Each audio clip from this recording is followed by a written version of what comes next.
mental workers, you're listening to the Mental Work Podcast, the podcast about working mental health for early career mental health workers. I'm your host, Dr. Bronwyn Milkins, and today we are talking about a big workplace issue that often flies under the radar. It's called psychosocial hazards.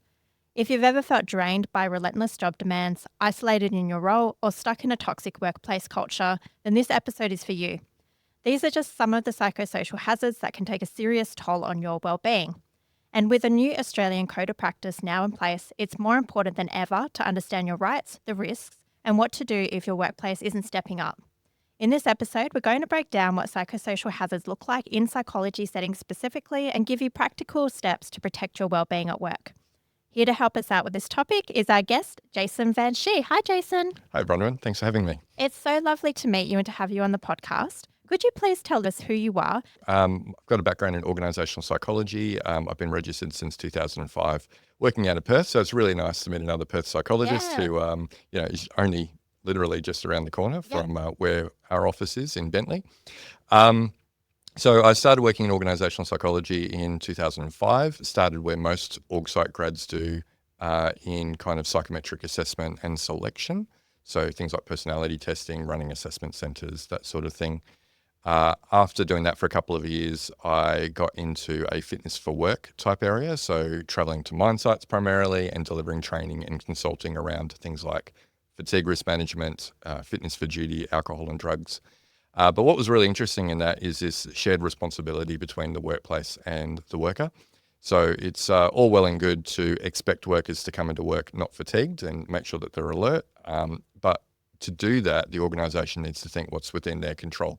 So things like roster arrangements, working hours, commuting arrangements, sleeping arrangements, the sorts of food that the company provides to people when doing fly-in, fly-out work, for example. All those things are important to make sure that people can come to work well-rested, which ended up being a really good backdrop for the area I found myself in.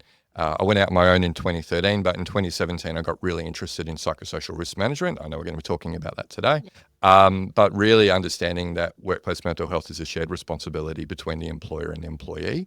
And thinking back to, how fatigue is managed in a workplace. Yes, we do want people to practice self-care and get good sleep. And I guess in a workplace setting with workplace mental health, you'd be thinking practice self-care, be mindful, be resilient. But equally, it's important for the organisation to think, what can we do to make sure that work doesn't suck, to take Adam Grant's terminology, and make sure that it is actually mental health promoting rather than harming.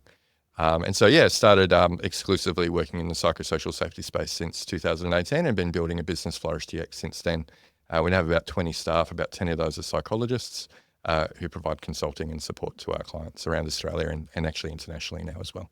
Amazing. So it sounds like it was something that you were observing in your work, like that psychosocial hazards were important. Is that right? I guess in my work, I was actually, when I started consulting in 2013, I never had an interest actually in working in mental health. Oh. Yeah, I was more interested, and that's why I went down the org psych route rather than clin psych route. I was more interested in team effectiveness, high performance, that sort of thing. As you could probably imagine, I was interested in sports psychology, being a young male, and interested in more the positive aspects of psychology rather than deficiency. But I found there wasn't many jobs for it. Yeah, so I thought, well, organisational psychology is still focusing more on the positive aspects of psychology rather than the illness side. So I started to get into that, and then I guess what got me interested in mental health was we had more and more companies approaching me to run lunch and learns and do presentations and that sort of thing on resilience and positive psychology. And I was thinking, this is all well and good, but, people are learning these things, but then going back into a toxic work environment, which isn't helping. The training is really putting a, Band-Aid on a bullet wound. We need, more systemic intervention is required. And that's what got me thinking around, well, this is how we manage fatigue. It's a shared responsibility. Why aren't more companies practicing psychosocial safety or psychosocial risk management? And my first hypothesis was there wasn't really good tools available to understand risk, to consult at scale, to develop appropriate actions that are focused more on the design of work and whatnot. So I started to look at how could we use technology to facilitate that. So the hypothesis was largely right. The tools weren't available, and now having the tools, a lot of our clients are a lot more effective in managing psychosocial risk.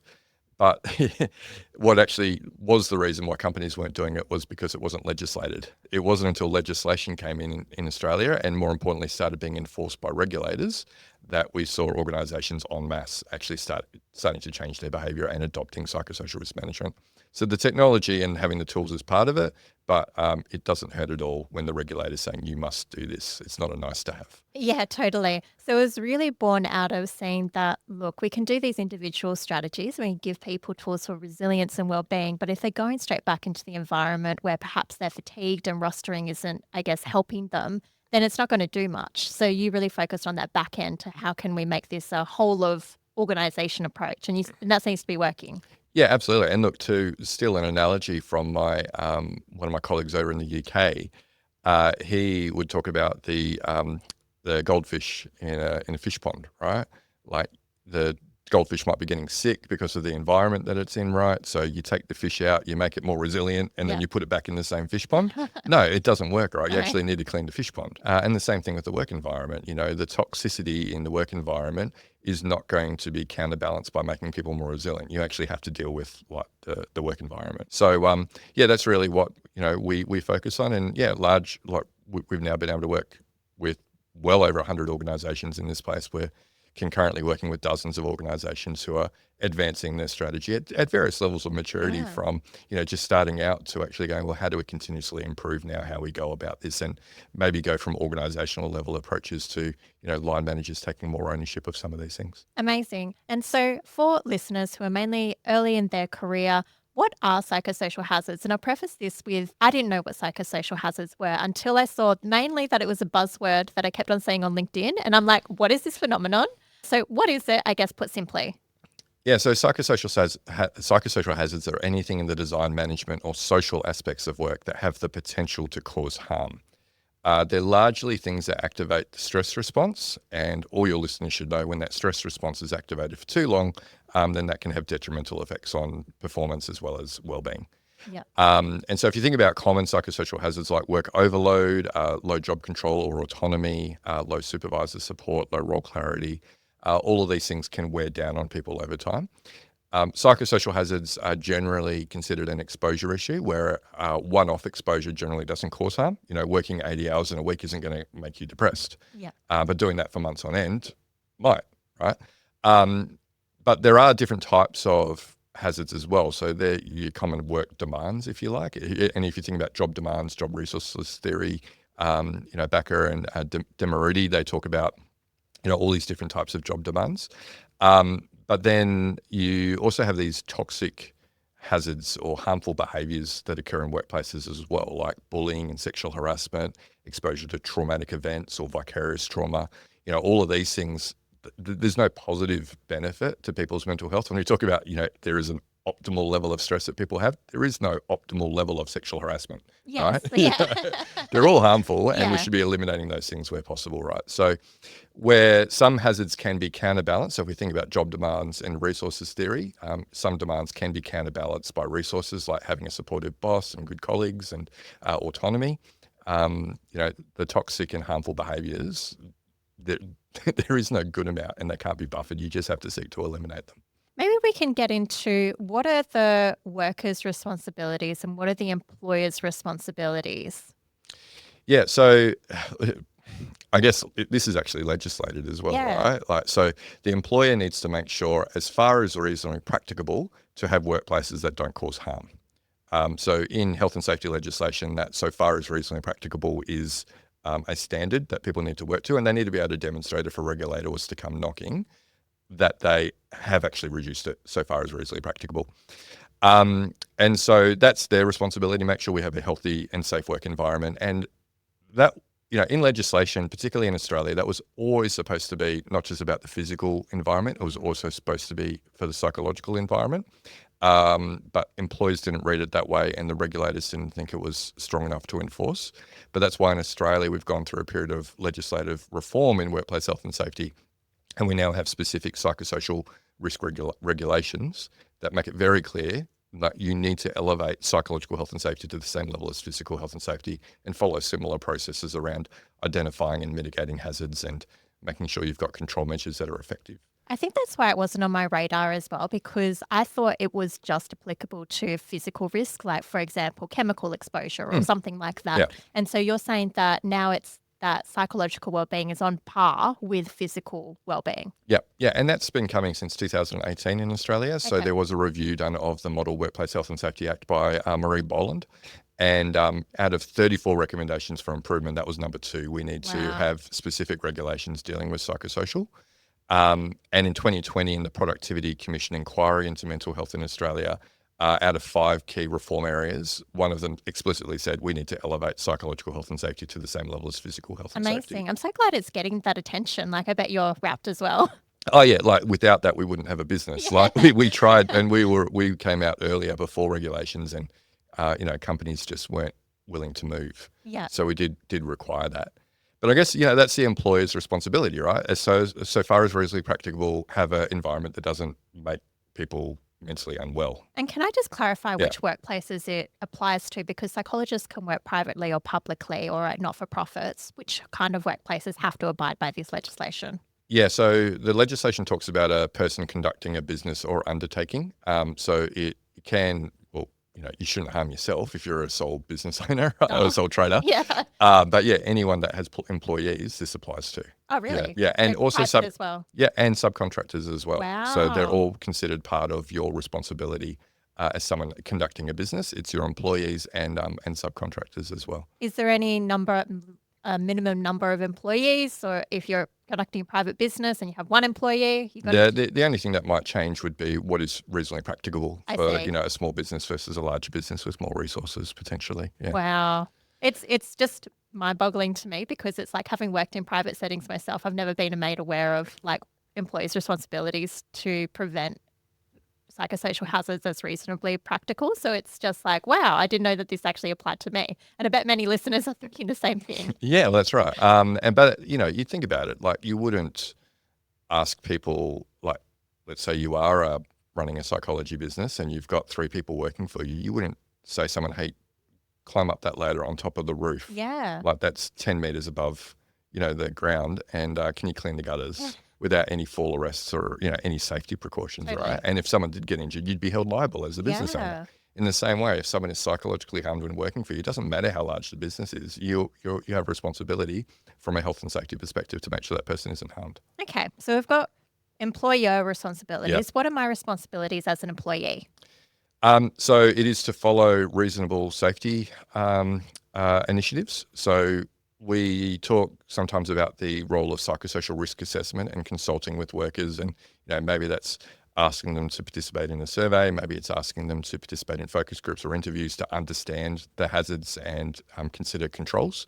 And we very much, coach our clients to go, well, this is not a wellbeing survey, it's not a culture survey, because those things are voluntary and people can choose whether they opt in or out. No, this is a risk assessment. It is part of our safety obligation. And because it's a reasonable requirement to improve the safety of our organisation, you must participate. So, so employees need to participate in things that will improve the psychosocial safety of that work environment. And they also need to make sure they behave in a way that doesn't cause harm to others. So if you think about sexual harassment or bullying, there's very foreseeable risk to people who perpetrate that sort of behaviour to their colleagues or others that will cause harm. So they shouldn't be acting in a way that will cause harm to others. So they need to think about their own harmful behaviours and how they interact with others. Yeah, totally. That makes it very clear. I guess one question that's coming up for me is, as an employee, how do I know if I'm being a bit of a princess? I guess that's the only way I can describe it. It's like, as part of our role as psychologists, we might come into contact with difficult material on a daily basis, like client by client. How do I know if it's just something that I should toughen up for, or if it's something that I should take measures for, or that my employer should take measures for? Yeah, so we talk about psychosocial risk occurs where there's a mismatch between the person and the environment, right? And so to address that mismatch, there's 2 things we could do. We can change the person, or we change the environment and the stresses that they're exposed to. And all of us are going to have different levels of tolerances based on our backgrounds, our own personality, and other underlying aspects of our psychology, right? That will make us more predisposed to harm based on exposure to different hazards. So, for example, if you ask 10 people how much work demands it would cause them to, or how much work they could do before they started feeling tired or stressed or whatever, you're probably going to get 10 different responses. Yeah.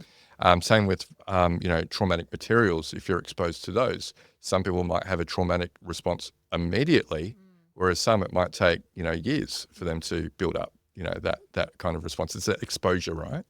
And so really it's not about someone being a princess or not. If you feel distressed or you feel like you're overwhelmed, that is a sense that there is not a good person job fit and something needs to change. Either you need to change or the environment and the things that you're exposed to need to change. Yeah, absolutely. So let's say that I'm working in a psychology practice that routinely sees clients who present with traumatic material.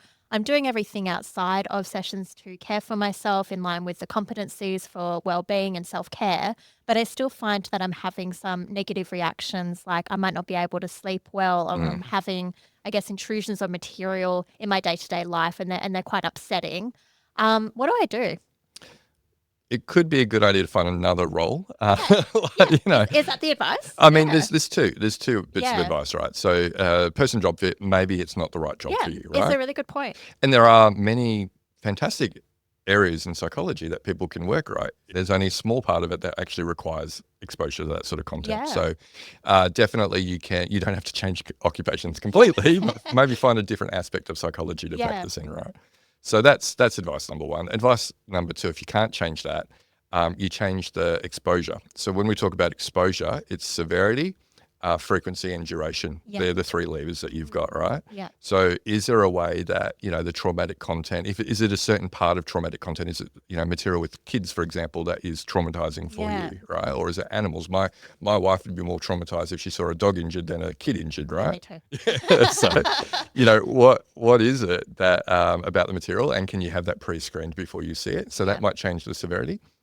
But then, it might also be your caseload or how often you're coming across certain content. So the frequency and duration as well. Yeah. So can you change the type of content? Can you change the severity? And how big is your caseload as well?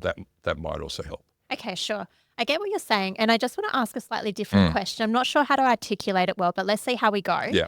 I want to know, how do I know if it's normal? And I'm thinking specifically about caseload, for instance, because you just mentioned that. So what if it's normal to see 5 clients a day, but I don't know that? How do I know what's normal and what's tolerable? And that's the role of mentors and having professional, like this is the whole reason we should have, peer continued professional development, right? Yeah. Like we should be talking with others around, hey, this is my experience. Is that normal for you, right? Totally. So it's really important as an early career psychologist to have a network of, people who are also early career, but also people who are further along in their career that can give you that advice and guidance around what is normal. Yeah, I agree. So important, because I think even with contracts and like other aspects of your employment, early career psychologists don't know what's normal and they might not have that network. So it's so important, like you say, to link in with supervisors and people who are more experienced. Yeah. Find your tribe and, draw on their expertise. Yeah, I think that's probably the best advice I can give. Yeah, no, that makes perfect sense.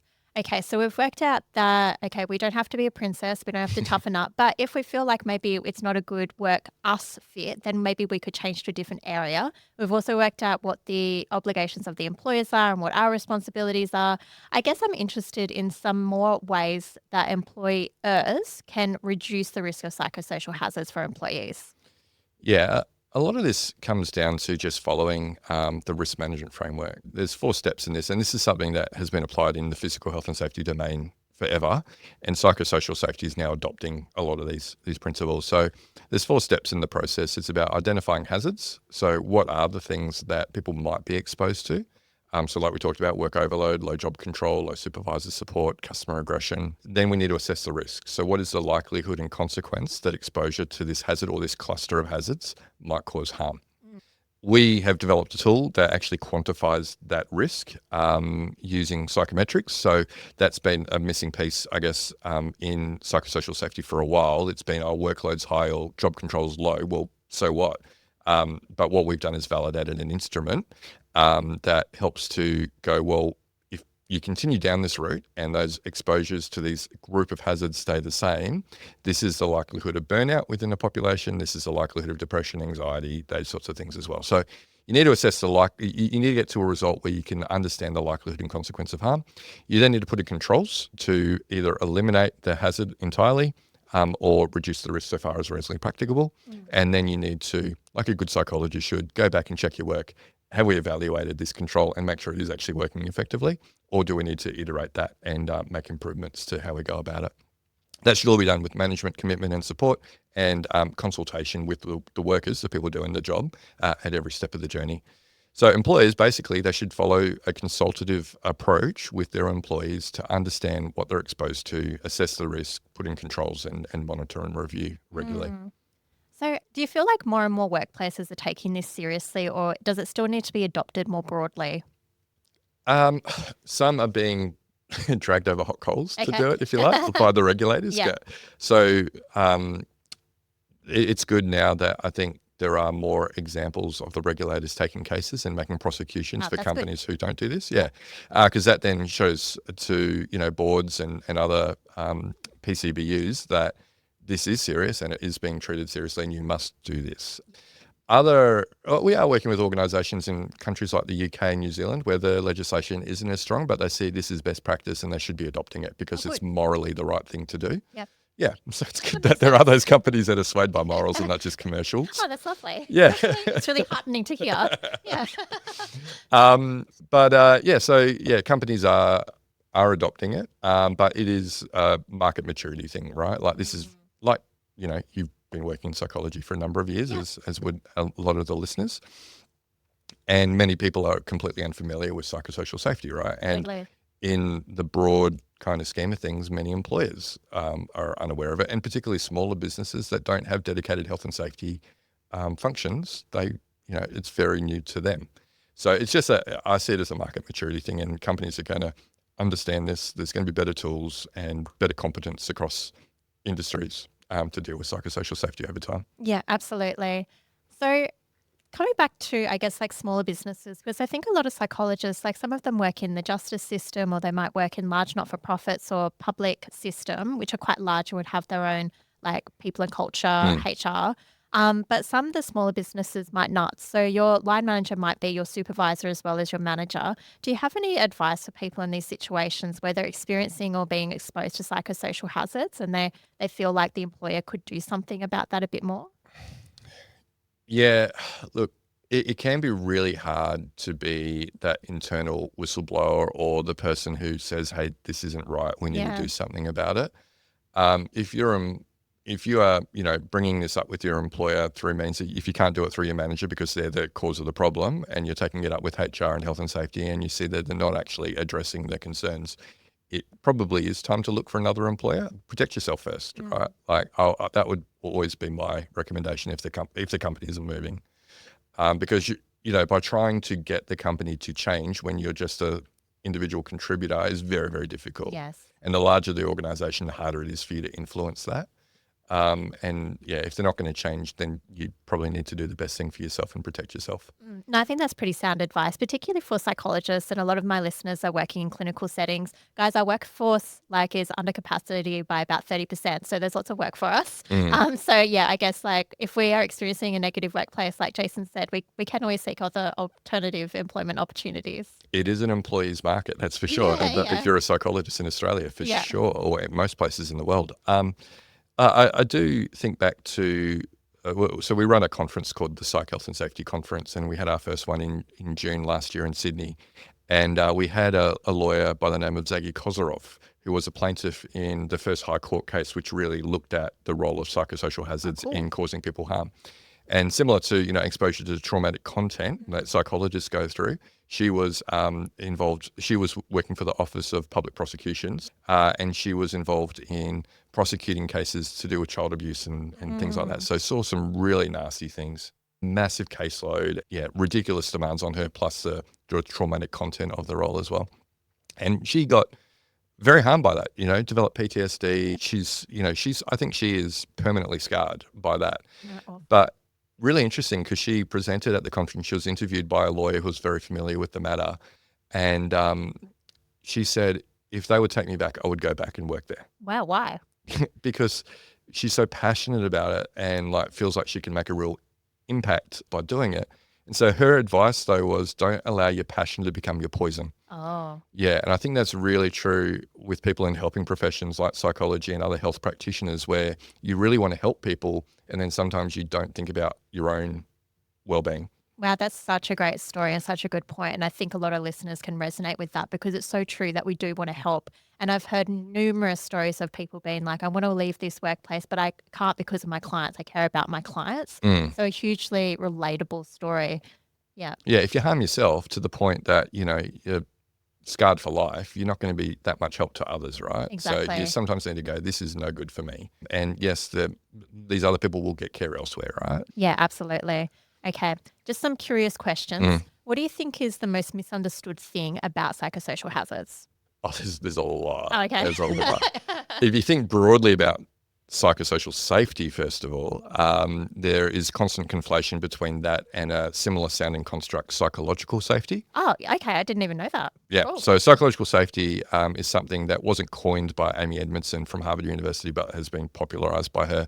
And it's that feeling where you can bring your true self to work. You're allowed to, or you can bring up ideas and suggestions and not feel like you're going to be made to feel like an idiot, or there's going to be professional or personal repercussions based on your input.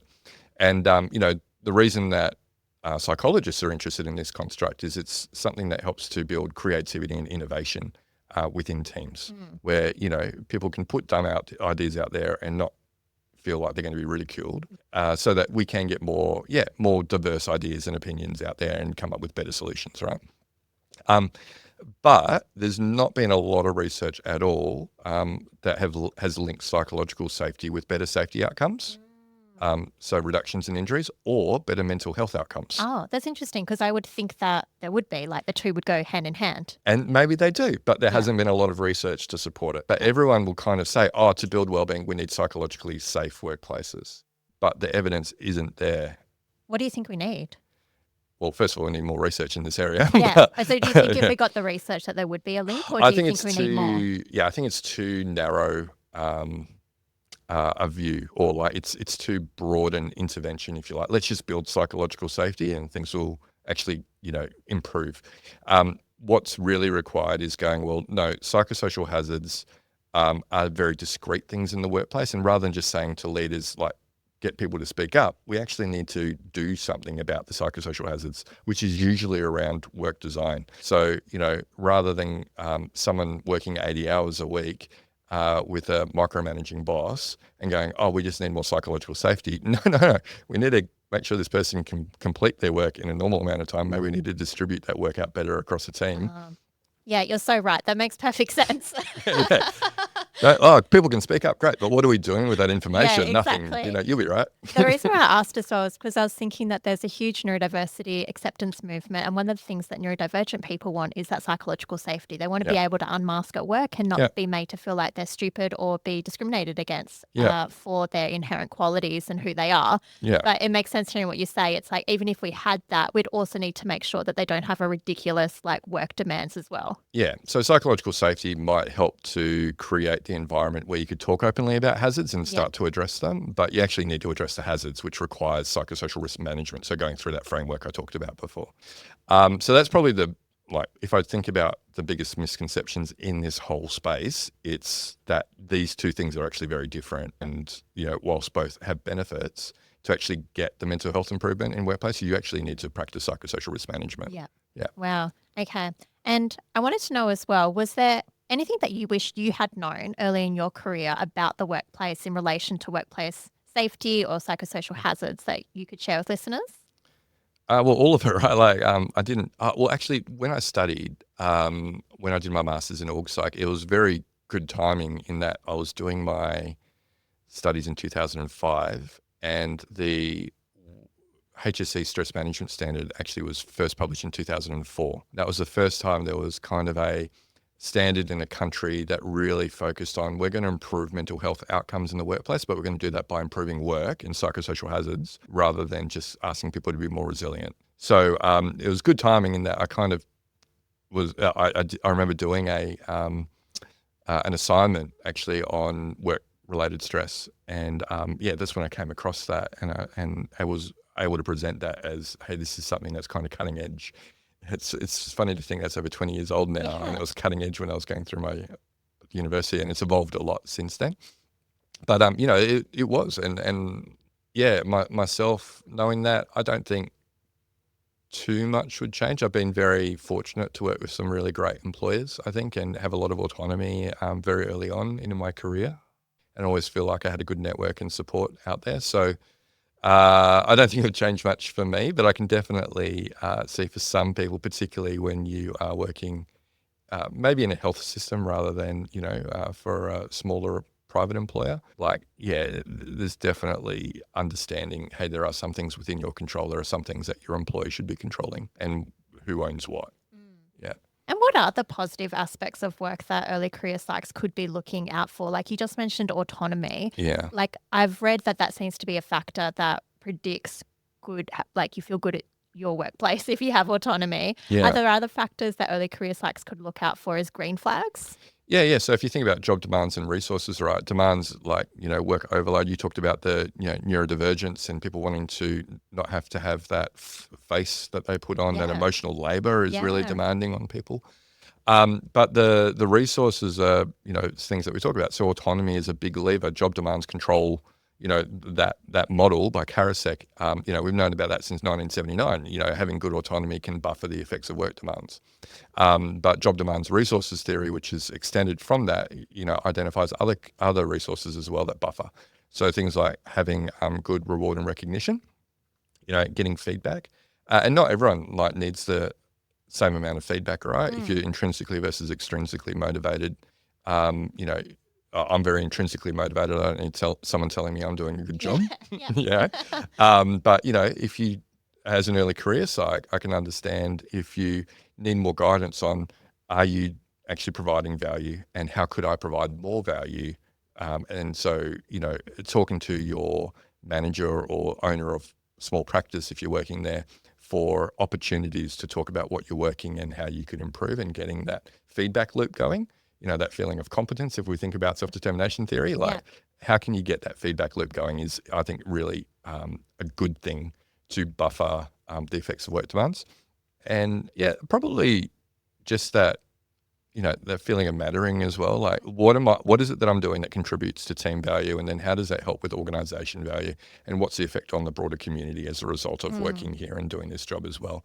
So that comes down to role clarity a bit as well. And just, that sense of meaning and mattering. I think that's really important. And as an early career psych, you might not feel like you're having a huge impact on the world. But, starting to work out, well, even with this small thing that I'm doing, there's a reason that I'm doing that, because it's going to, affect these people this way. It's such a good point, and I think particularly relevant, like you say, for early career psychs, because I think earlier on in your career, like clinically, you can feel like, oh, this is really hard. I'm not sure if I'm actually helping people. I'm not sure if I'm having an impact. So being able to be seen by your employer as like you're not just a cog in a wheel, you are doing something meaningful, can make a huge difference, I think, to just how early career psychs feel. Yeah, and like most employers of early career psych should know that, right? They're getting someone who's green, they're learning, that they will develop over time, but they need, guidance and support to develop. And they're not going to provide huge impact straight away, but if you nurture them and, help them develop, then they will do greater impact. So early career psychs, I guess, should not put too much burden on themselves that they need to be having massive impact. If you're talking about meaning and mattering, you actually deciding to go into the profession in the first place, and you seeing that the amount of impact you can create over your career will get greater the more experience you get. Understanding that it's a journey, I think that's important too, rather than thinking about immediately what impact am I having. Absolutely. Jason, I think we're coming towards the end of our conversation. I wanted to ask you, is there anything else that you feel is important for early career psychs to know about psychosocial hazards or psychological safety? I know I'm using the wrong term there. No, it's, look, I think they need to know that this is a huge and growing field. If you're in Australia in particular, there are so many internal roles going now, particularly if you've got a background in organisational psychology. If you can get exposure to health and safety, or organisational development as well, those things can help you to really build the skill set that's required to work in this field. But the jobs are increasing. types of companies you get to work for are really great. And very good money associated with these roles as well. And typically you don't need to be exposed to some of the really nasty things that some psychologists have to do as well. So they need to know this is a large and growing field, and it's going to create international opportunities as well for those who are interested in exploring the world. It is really good to know. And I have had a lot of anecdotal data of psychs really wanting to get into this space. So could I ask you, I guess because Master of Clinical Psychology is the most prevalent pathway that psychs undertake, so they may not have these org psych skills. Is there a particular training you recommend for psychs who want to get into org psych, or is it more about finding the roles and mapping your existing competencies onto those roles? It's both, right? You can do either formal or informal ways of learning. I think there's nothing better than actually, once you've got your quals, to get out of academia and start applying what you've learned and getting into different contexts and learning by doing. So probably the easiest pathway would be to go and work for a regulator. They're employing a lot of people specifically to help enforce regulations on psychosocial safety. But they provide a lot of instruction, a lot of training in this area, and then a lot of guidance and support. It's probably the easiest training ground, which you're actually paid to do rather than having to pay, to actually broaden your skill set to do that. Anyone with a psychology degree would be a good chance of getting a role like that and getting trained up on how to do that. That would probably be one of the easiest ways and quickest ways to do it. Otherwise, many organizations, you really want to kind of build up a knowledge and experience in health and safety and also organizational development. And so working internally within a large company that has a health and safety and people and culture function, is a good way as well to kind of build up that skill set and start to get exposure to some of the ways of working of these two kind of functional areas. Good hot tip there. Jason, it has been such a pleasure to talk with you. Your expertise really shines through. Like, I can just see that this comes so easily for you to talk about. It's just been your bread and butter for the past 20 years, right? Last 7 or 8 years. Okay, sure. Yeah. But human factors, close to 20 years. It's very evident. If listeners want to learn more about you or get in touch, where can they find you?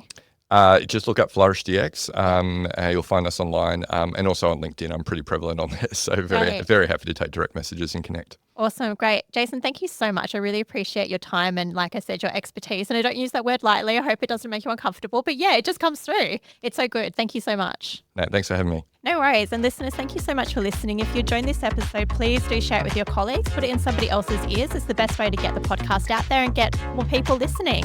You've been listening to Mental Work. Have a good one and catch you next time. Bye.